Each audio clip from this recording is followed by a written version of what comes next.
আসসালামু আলাইকুম। আমরা এখন দেখব কম্বাইন্ড 5 ব্যাংক এবং ফিনান্সিয়াল ইনস্টিটিউট অফিসার পরীক্ষার লিখিত অংশের গণিত সমাধান। অঙ্ক শুরু হবে 6-এর এ নাম্বার অঙ্ক দিয়ে। 6-এর এ নাম্বার অঙ্ক ছিল এ কার ওনার্স বাইস পেট্রোল এট টাকা 75, টাকা 80 and টাকা 85 per liter for 3 consecutive years. What approximately is the average cost per liter of petrol if he spends টাকা 40,000 each year in this concern? অর্থাৎ একজন গাড়ির মালিক, সে 75 টাকা, 80 টাকা এবং 85 টাকা পার লিটার পরপর 3 বছর পেট্রোল কিনেন এবং প্রতি বছর তার অ্যাভারেজ যে খরচ পেট্রোলের পিছনে সেটা হচ্ছে 40,000 টাকা। এখন জিজ্ঞাসা করা হয়েছে যে তার অ্যাভারেজ পেট্রোলের কস্ট কত পার লিটার, সেটা জানতে চাওয়া হয়েছে। তো আমাদের যেটা বলতে পারি সেটা হচ্ছে ফার্স্ট ইয়ারে যদি আমরা চিন্তা করি, ফার্স্ট ইয়ারে ওনার কস্ট হচ্ছে, এক্সপেন্ডিচার হচ্ছে 40,000 এবং কস্ট ছিল হচ্ছে 75 টাকা। সেকেন্ড ইয়ারে যদি আমরা চিন্তা করি তাহলে সেই 40,000 টাকা দিয়েই উনি 80 টাকা পার লিটার কিনলো, সেই ক্ষেত্রে 40,000/80 লিটার হবে। আর থার্ড ইয়ারে যেটা করলেন সেটা হচ্ছে ওই 40,000 টাকারই পেট্রোল কিনলেন, পেট্রোলের দাম বেড়ে হয়েছিল 85,000 টাকা। তো এখন আমাদের বের করতে হবে তাহলে কত লিটার পেট্রোল লেগেছিল 3 ইয়ারে। তো 3 ইয়ারে যদি আমরা এটা যোগ করি তাহলে 400/75 প্লাস 4080 প্লাস 40,000 ডিভাইডেড বাই 85। তো এটা ক্যালকুলেট করলে পাওয়া যাবে 76,700 লিটার। এত লিটার পেট্রোল উনি খরচ করলেন 3 বছরে। তো এখন ওনার টোটাল এক্সপেন্ডিচার অথবা টোটাল স্পেন্ডিং ইন 3 ইয়ার্স হলো 40,000 করে। উনি 3 ইয়ারে খরচ করলেন হচ্ছে 1,20,000 টাকা। তাহলে ওনার টোটাল খরচ হচ্ছে 1,20,000 টাকা আর উনি পেট্রোল কিনলেন হচ্ছে 76,700/51 লিটার। তাহলে তার 3 বছরের টোটাল স্পেন্ডিং হচ্ছে 1,20,000 টাকা এবং ওনার টোটাল পেট্রোল লাগছে হচ্ছে এই ফিগারটা। তাহলে তার অ্যাভারেজ কস্ট হবে 1,20,000 ডিভাইডেড বাই 76,700/51। এটা ক্যালকুলেট করলে এক সময় পাওয়া যাবে 61200 ডিভাইডেড বাই 767 ইকুয়াল টু আসবে 79.79, অর্থাৎ 79.79 টাকা পার লিটার হচ্ছে অ্যাভারেজ কস্ট। এটাই হবে এই কোশ্চেনের আনসার। তারপর অঙ্ক নাম্বার 6-এর বি। 6-এর বিতে বলা ছিল P is working and Q is an investing partner. P puts টাকা 3,40,000 and Q puts টাকা 6,50,000. P receives 20% of the profit for the managerial works. The rest is distributed in proportionate to their capitals. Out of the total profit of 99,000, how much does P get?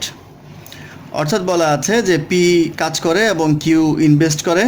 তো দুইজনেই invest করলো কিছু অংশ। P invest করে হচ্ছে 3,40,000 আর Q invest করবে হচ্ছে 6,50,000।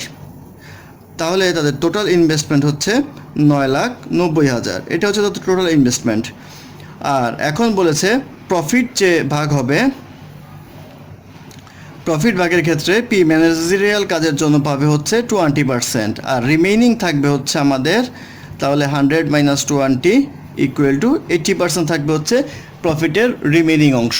তো প্রফিটের 80% রিমেইনিং অংশের মধ্যে এই রেশিওটা তাদের ডিস্ট্রিবিউট করতে হবে। তাহলে পি এর পার্ট হবে হচ্ছে টোটাল ইনভেস্টমেন্টের, সে হচ্ছে 3,40,000 টাকা ইনভেস্ট করে আউট অফ 9,90,000 ইন্টু 100। তাহলে কত পার্সেন্ট আসবে সেটা এখানে বের করা যাবে। আর এটার কন্ট্রিবিউশন হবে হচ্ছে 80%-এর মধ্যে, তাহলে আবার 80/100। এটা করলে পাওয়া যাবে হচ্ছে 2720 ডিভাইডেড বাই 99। তো আগে ছিল 20% আর সে এখন পাবে এত পার্সেন্ট, সেই ক্ষেত্রে টোটাল হবে 2720/99 প্লাস 20। তো এটা ক্যালকুলেট করলে পাওয়া যাবে 4700/99। তো এই পোর্শনটুকু পাবে হচ্ছে তার মোট প্রফিটের। তাহলে total profit portion of P হবে হচ্ছে 99,000 4700 ডিভাইডেড বাই 99 পার্ট। এইটা আসবে হচ্ছে আমাদের ইন্টু 100 আসবে নিচে, তাহলে এটা ক্যালকুলেট করলে পাওয়া যাবে হচ্ছে 47,000। এই 100 নিচে আসার কারণটা হচ্ছে এটা হচ্ছে আমাদের পার্সেন্টেজের হিসাব, যেহেতু পার্সেন্টেজের হিসাব থেকে আমাদের মূল হিসেবে আসতে হবে, সেহেতু 100 দ্বারা ভাগ করে দিতে হবে। সেক্ষেত্রে 47,000 হবে এই কোশ্চেনের answer. So at C, a loan is in the form of a rectangle having its side in the ratio 2:3. The area of the loan is 1/6 hectare. Find the length and breadth of the loan. যেহেতু আমাদের দেওয়া আছে 2:3, তাহলে ধরা যাক অনুপাতের সাধারণ রাশি হচ্ছে x, তাহলে 2x/3x করা যায়।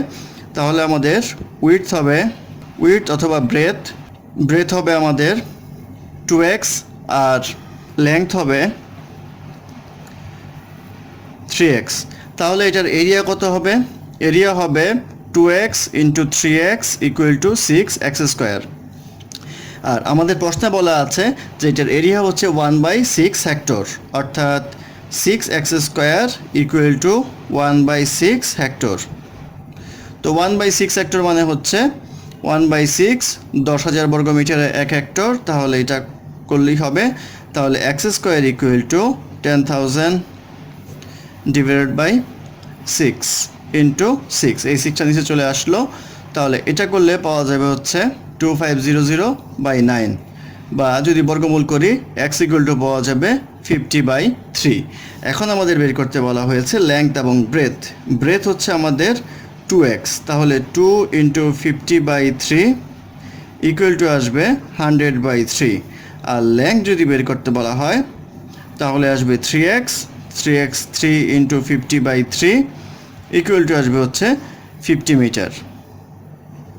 তাহলে আমাদের লেংথ আসছে হচ্ছে 50 মিটার, ব্রেথ আসছে হচ্ছে 100/3। এটাকে আমরা 33.33ও লিখতে পারি। তাহলে 50 মিটার হচ্ছে লেংথ এবং 33.33 মিটার হচ্ছে আমাদের ব্রেথ। এটাই হলো ইকুয়েশনের আনসার। তারপর অঙ্ক নাম্বার 6-এর ডি। নাম্বার 6-এর ডি হচ্ছে consider an example of a maintenance shop. The inter arrival time of tools at the shop are exponential with an average time of 10 minutes. The length of the service time is assumed to be exponentially distributed with the mean of 6 minutes. Estimate the fraction of the day that a operator will be idle. অর্থাৎ বলা আছে যে inter arrival time হচ্ছে 10 minute average টাইমটা, আর তার service time যেটা আছে সেটা হচ্ছে 6 মিনিট। এটা কস্ট অ্যাকাউন্টিংয়ের অঙ্ক, সেই ক্ষেত্রে আমাদের একটা সূত্র অ্যাপ্লাই করতে হবে। সূত্রটা আমরা একটু পরে দেখছি, আগে আমাদের যা বের করতে হবে সেটা বের করে নিই। প্রথমে বলা আছে এখানে যে অ্যাভারেজ অ্যারাইভেল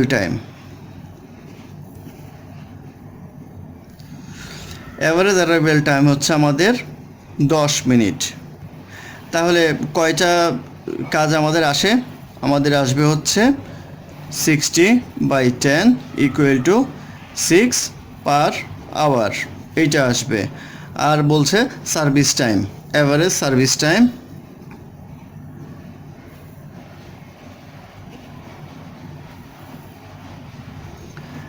সার্ভিস টাইম হচ্ছে আমাদের 6 মিনিট।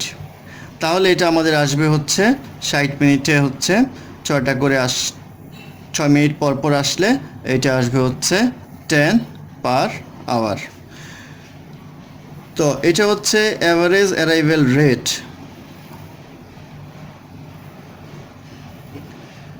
অ্যারাইভেল রেটকে আমরা প্রকাশ করি হচ্ছে ল্যামডা দ্বারা, আর এটা হচ্ছে অ্যাভারেজ সার্ভিস রেট, এটাকে আমরা প্রকাশ করি মিউ দ্বারা। তো আমাদের এখানে অ্যাভারেজ ওয়েটিং টাইম বের করতে হবে।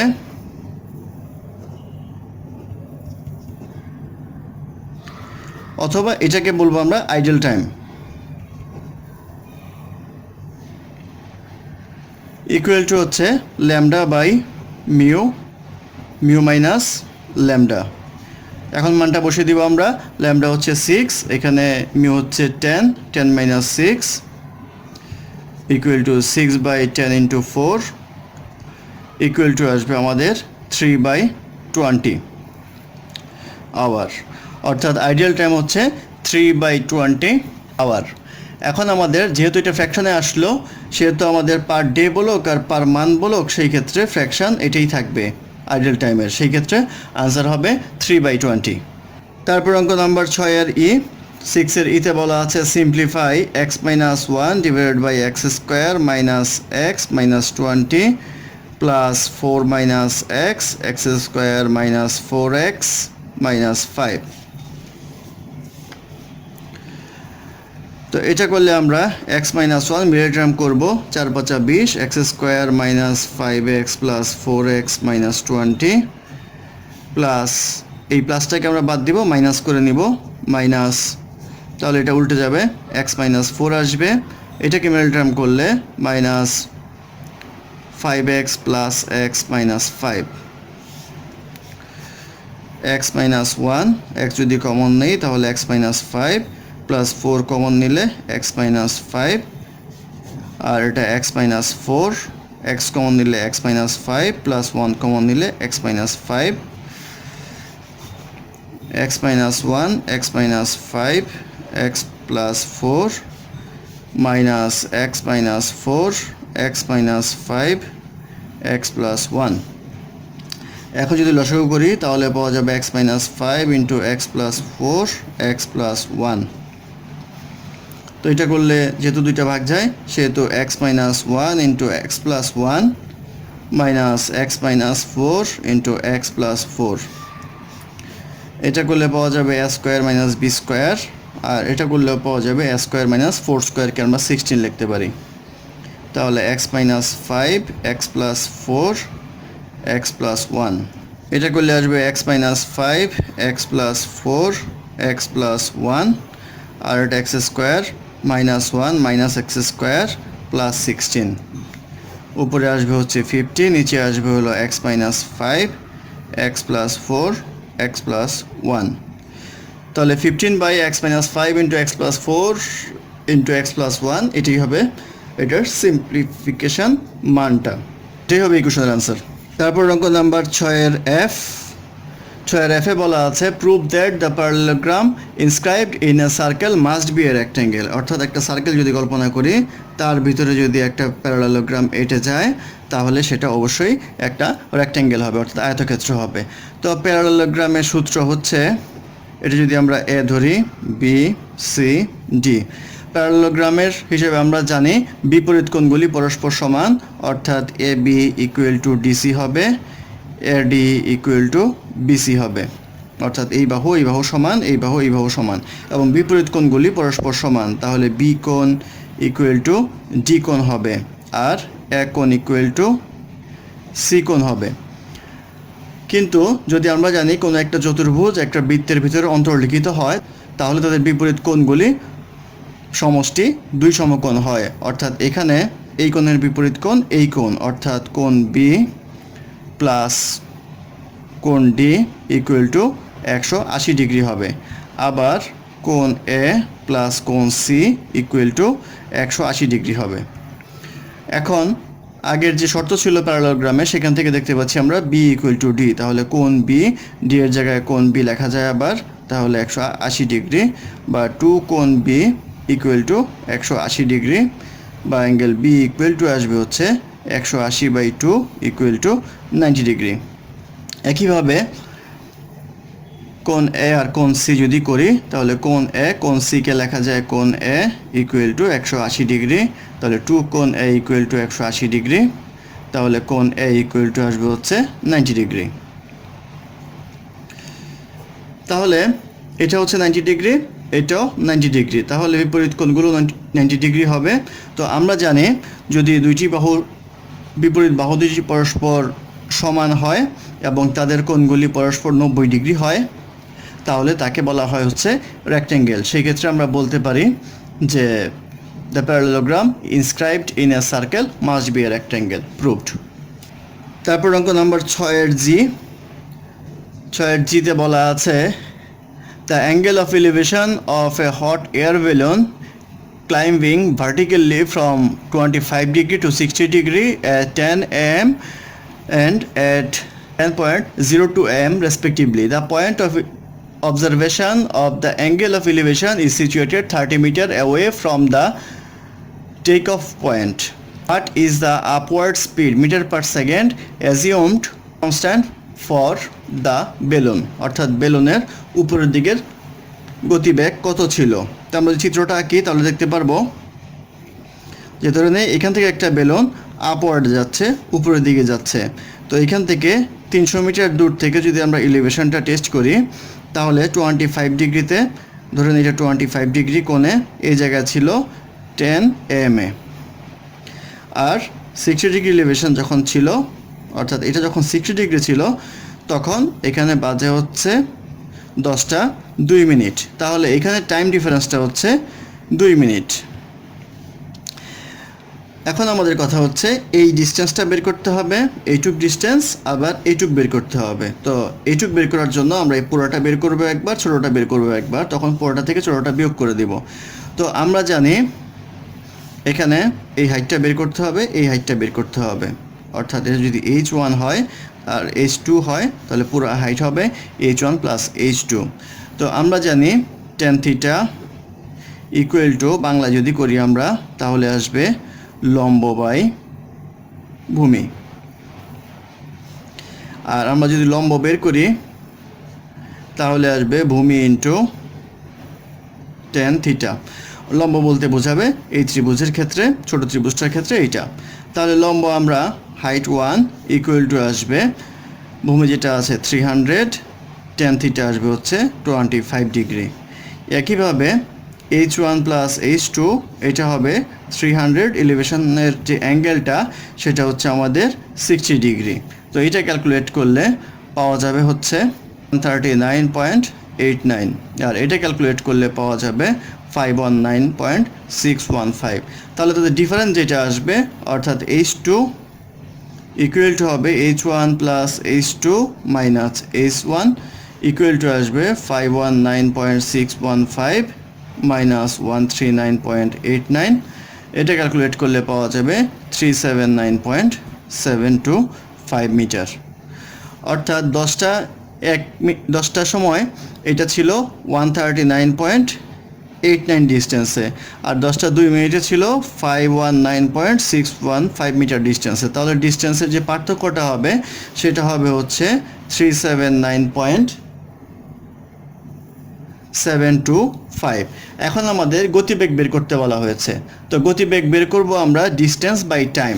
তো ডিস্টেন্স আমাদের হচ্ছে 379.725 ডিভাইড বাই টাইম। টাইমটা হচ্ছে আমাদের 2 মিনিট, 2 মিনিট মানে 2 into 60 seconds equal to 379.725 divide by 120 second equal to আসবে হচ্ছে 3.1645 মিটার পার সেকেন্ড। অর্থাৎ 3.1645 মিটার পার সেকেন্ড হবে বেলুনের গতিবেগ, অর্থাৎ 3.1645 মিটার পার সেকেন্ড হবে এই কোশ্চেনের আনসার। ধন্যবাদ আমাদের সাথে থাকার জন্য। আমাদের চ্যানেলটি ভালো লাগলে অবশ্যই সাবস্ক্রাইব করবেন, লাইক, কমেন্ট এবং শেয়ার করবেন, এবং অঙ্কে কোনো সমস্যা থাকলে আমাদেরকে জানাবেন, আমরা চেষ্টা করব সেটা কারেকশন কমেন্ট বক্স এবং ডেসক্রিপশন বক্সে দেওয়ার জন্য। ধন্যবাদ।